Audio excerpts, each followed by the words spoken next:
there, this is Craig the Natural Medic, and I am in Cedar Breaks National Monument in the middle of winter, February 15th, 2025.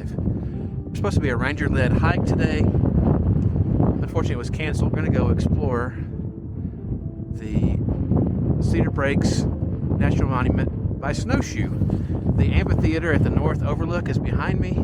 Beautiful day, even though it's cold and snowy and windy. We're going to make the best of it and enjoy. I hope you'll come with me.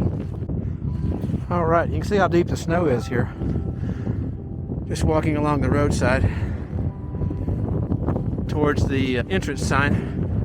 There's another parking area or overlook over here, top of the hill. Look how snowy it is, though. It's crazy. Hey, are you enjoying this video? If you are, make sure to give it a thumbs up so it can get out to more people on YouTube. Thanks. Almost to the entrance sign. I feel like it's a good point to turn around and come back. I'm pretty warm except for my face. This convertible hat thing that I have. It's not very windproof. The wind is pretty biting today. Other than that, I feel great. Made it up here to the boundary sign, the Dixie National Forest, and on the other side that says Cedar Breaks. Let's take a look. So there's Dixie National Forest sign. The north overlook, I'm not really sure how far that is. But on the other side it says Cedar Breaks. Isn't that cool? I'm gonna walk over here to the little information panel and see what it says. This is the boundary of the National Forest and the park. National Monument. On this side is the Dixie National Forest, and we're heading down this way. Down gorge over this Dixie National Forest. You don't need a whole lot to go snowshoeing, and it's pretty low cost. You don't have to pay a lift ticket or anything like that. And if you don't have to buy them, I bought mine off of Amazon. At the time of last year, they were around $50 for this large size for me because I'm 6 foot and about 200 and something pounds. A 28-inch length was perfect for me. What's I wear here is similar to what I wear skiing. Cross country or downhill. I've got a ski bib underneath that. I've got a soft shell jacket, jean, lightweights, underwear, fleece socks. Same glass I have a fleece hat on, which is not very wind resistant, but it's still pretty warm. But a lot of places in the wintertime, if you're used to hiking them, sometimes if they're snowy like Cedar Breaks is, snowy like half of the year, I'm going to look more in just for you to see other places during wintertime.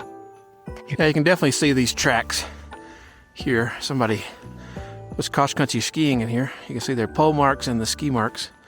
It's like they skied in here and turned around and went back. But the forest is really beautiful.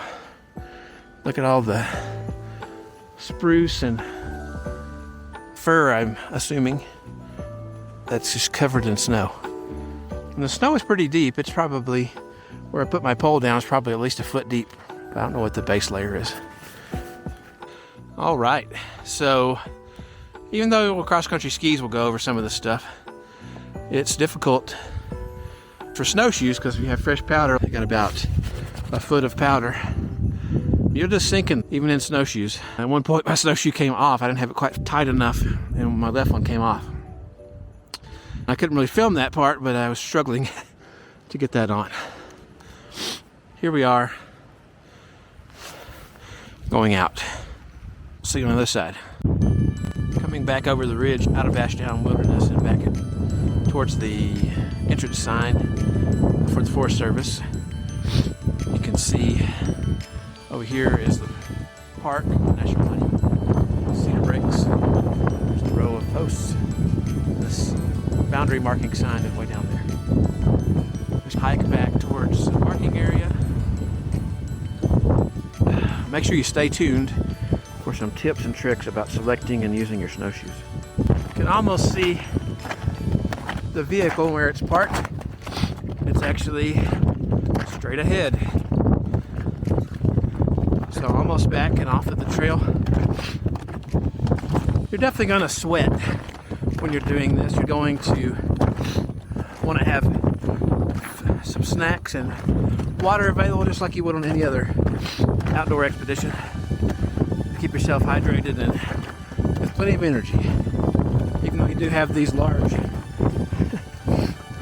things on your feet that help you, it does require a little more effort, in my opinion, to get through the snow. You can definitely see, even though I have these on, I'm still sinking into the snow a little bit, but I'm not sinking as much as I would if I didn't have them on. It's possible to go out here and hike. However, you'd be doing a lot of post holing and going deep in that snow. So, snowshoes can give you that edge. It's essentially there's the back is speaking there. You can have adjustment in the back, but you make before you put it on. You have to make where you back here for the yes. And this just can go similar to myself. They have a cinch mechanism. You have claws underneath. You want to be careful about walking on hard surfaces like asphalt or like we are on this gravel surface because they can bend. You see they have ice. There's ice in the tread of where you're walking. Mine have the same thing. Also has a kick right here. But I've never used it. Feels goes in your toe pointed up. Okay, back in the vehicle, and I call it a successful trip. What did you think about this?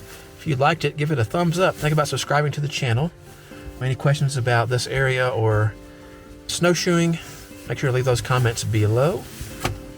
I hope you enjoyed this adventure, and till next time, I'll see you on the trail.